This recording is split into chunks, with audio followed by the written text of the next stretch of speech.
Welcome to all. पिछले video में हम लोगों ने बात की थी सर सैयद अहमद खान के बारे में। आज हम लोग बात करेंगे देवबंद स्कूल या फिर देवबंद मूवमेंट के बारे में, या फिर इसी को दारुल उलूम मूवमेंट या दारुल उलूम आंदोलन भी बोला जाता है, क्योंकि उसी के स्थापना के साथ इस मूवमेंट की शुरुआत होती है। तो ये सर सैयद अहमद खान की, अगर आपने पिछली वीडियो देखी होगी तो अच्छी बात है, बट नहीं देखी तो देख लीजिएगा। ये सर सैयद अहमद खां के आंदोलन से, या अलीगढ़ का जो आंदोलन था, बिल्कुल उसके कॉन्ट्रास्ट था। कॉन्ट्रास्ट इस सेंस में था क्योंकि सर सैयद अहमद खां का जो आंदोलन था वो रिफॉर्मिस्ट था, और ये जो देवबंद स्कूल है या फिर देवबंद जो मूवमेंट है वो रिवाइवलिस्ट था। यानी कि इन्होंने वापस जो इस्लाम में या मुसलमानों में जो कुरीतियाँ आ गई थी उसको ख़त्म करके जो एक्चुअल कुरान और हदीस की टीचिंग्स थी उसके रिस्टोरेशन की बात की। वहीं सर सैयद अहमद खान ने बोला कि आज के टाइम के हिसाब से उस टीचिंग को या फिर कुरान को जो है आज के मौजूदा वक़्त के हिसाब से इंटरप्रेट करने की ज़रूरत है। तो ये दोनों में इतना फ़र्क दिखाई देता है। दूसरा एक फ़र्क ये दिखाई देता है कि सर सैयद अहमद खान ने मुसलमानों को पॉलिटिक्स से या पॉलिटिकल एक्टिविटीज़ से दूर रहने की बात की। लेकिन देवबंद मूवमेंट में ऐसा कुछ नहीं था। देवबंद मूवमेंट ने इनफैक्ट उन्होंने जिहाद का जो है नारा दिया अंग्रेज़ों के खिलाफ, तो ये प्रो नेशनलिस्ट थे, और इंडियन नेशनल कांग्रेस का भी इन्होंने खुल के समर्थन किया। तो ये एक दोनों में डिफ़रेंस है, बेसिक सा डिफ़रेंस यही दिखाई देता है। तो अगर हम लोग इस मूवमेंट की बात किए करें, तो ये एक रिवाइवलिस्ट मूवमेंट था, जैसा कि हम कहें।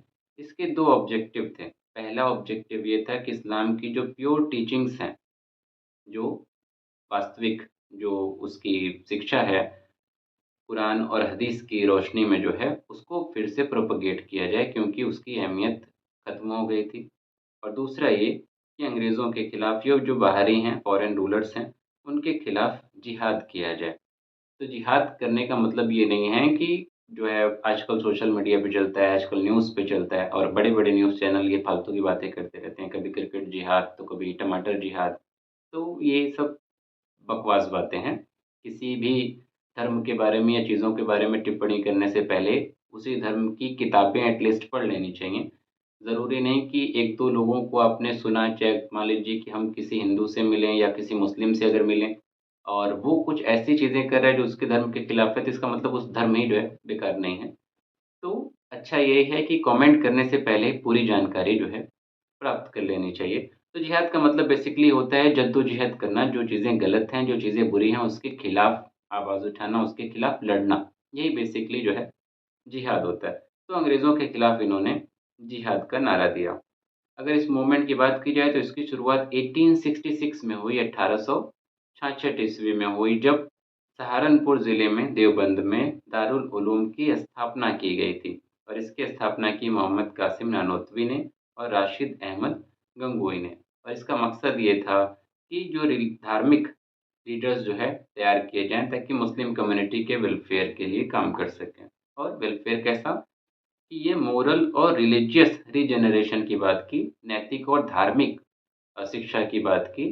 सर सैयद अहमद खां से उलट सर सैयद अहमद खान ने कहा कि वेस्टर्न एजुकेशन यानी कि पश्चिमी शिक्षा का बढ़ावा देना चाहिए, और ब्रिटिश गवर्नमेंट का सर सैयद अहमद खान ने कभी विरोध नहीं किया। शुरू में किया, लास्ट में नहीं किया। लेकिन इन्होंने ब्रिटिश गवर्नमेंट का खुल के विरोध किया, और अपना जो फ़ोकस रखा वो मोरल और रिलीजियस एजुकेशन पे रखा, यानी कि नैतिक और धार्मिक जो है शिक्षा पे केंद्रित किया। लेकिन बाद में उसमें चेंजेस दिखाई देते हैं। बाद में एक और लीडर आते हैं, स्लाइड आई थिंक इधर की उधर हो गई है, कोई बात नहीं। तो ऐसे देख सकते हैं। तो महमूदुल हसन जो है वो बाद में ज्वाइन जब होते हैं, तो इन्होंने क्या किया कि रिलीजियस और मोरल जो एजुकेशन या फिर जो है शिक्षा की जो बात हो रही थी, उसके साथ-साथ इन्होंने पॉलिटिकल और इंटेलेक्चुअल कंटेंट को भी साथ में जोड़ दिया। क्योंकि इनका मानना था कि ये चीज़ें भी ज़रूरी हैं मुसलमानों के डेवलपमेंट के लिए, और यही कारण है कि यहाँ पे भी एक डिफ़रेंस दिखाई देगा सर सैयद अहमद खान की चीज़ों से, क्योंकि उन्होंने पॉलिटिक्स से पूरी तरीके से खुद को दूर रखा। लेकिन यहाँ पे इन्होंने इस चीज़ को इसमें जोड़ा, और इसी कड़ी में आगे चल के जमीयतुल उलमा की जो है स्थापना होती है 1919 में, if I am not wrong. और ये ऑर्गेनाइजेशन जो है आज भी सक्रिय है और ये देवबंद का पॉलिटिकल विंग जो है माना जाता है। तो इनके आइडियाज़ से जो है उसमें पॉलिटिकल और इंटेलेक्चुअल नॉलेज को, कंटेंट को जोड़ा गया था।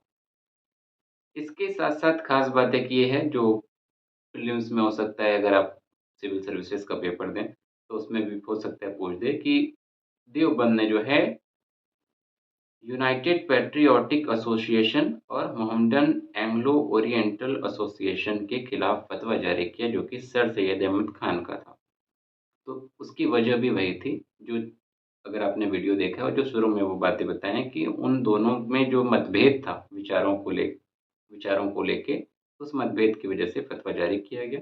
दूसरा, इंडियन नेशनल कांग्रेस का इन्होंने खुल के समर्थन किया, ये वही बात है। और दूसरी बात ये है कि महमूदुल हसन की तरह ही एक और विद्वान थे, जिनका नाम था अल्लामा शिबली नोमानी। ये भी देवबंद स्कूल के सपोर्टर थे। इनके बारे में हम लोग एक अलग वीडियो में अच्छे से डिटेल में बात करेंगे।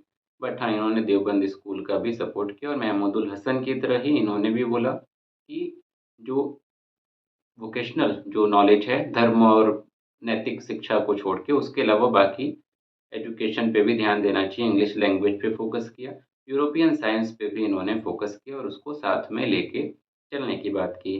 बाद में ये नदवा गए और नदवा मूवमेंट में इनका योगदान रहा और साथ ही साथ जो है कांग्रेस का भी इन्होंने समर्थन किया। और बहुत ख़ास बात एक ये भी है कि इन्होंने भी ये बात बोली कि अगर भारत को एक अच्छा, मतलब भारत, अगर हम भारत बनाना चाहते हैं, एक राष्ट्र बनाना चाहते हैं, तो हिंदू मुस्लिम को साथ रह के चलने की ज़रूरत है। तो ये सारी अ, देवबंद मूवमेंट के बारे में, देवबंद आंदोलन के बारे में बातें थीं। अगले वीडियो में हम लोग बात करेंगे शिबली नुमानी की और उसके बाद जो भी छोटे-मोटे कुछ आंदोलन बचे हैं उसकी बात करेंगे। उम्मीद करते हैं वीडियो पसंद आया होगा। पसंद आया तो लाइक करिए, सब्सक्राइब करिए और अपने दोस्तों के साथ शेयर करिए। और अगर आपने चैनल को सब्सक्राइब नहीं किया है तो चैनल को सब्सक्राइब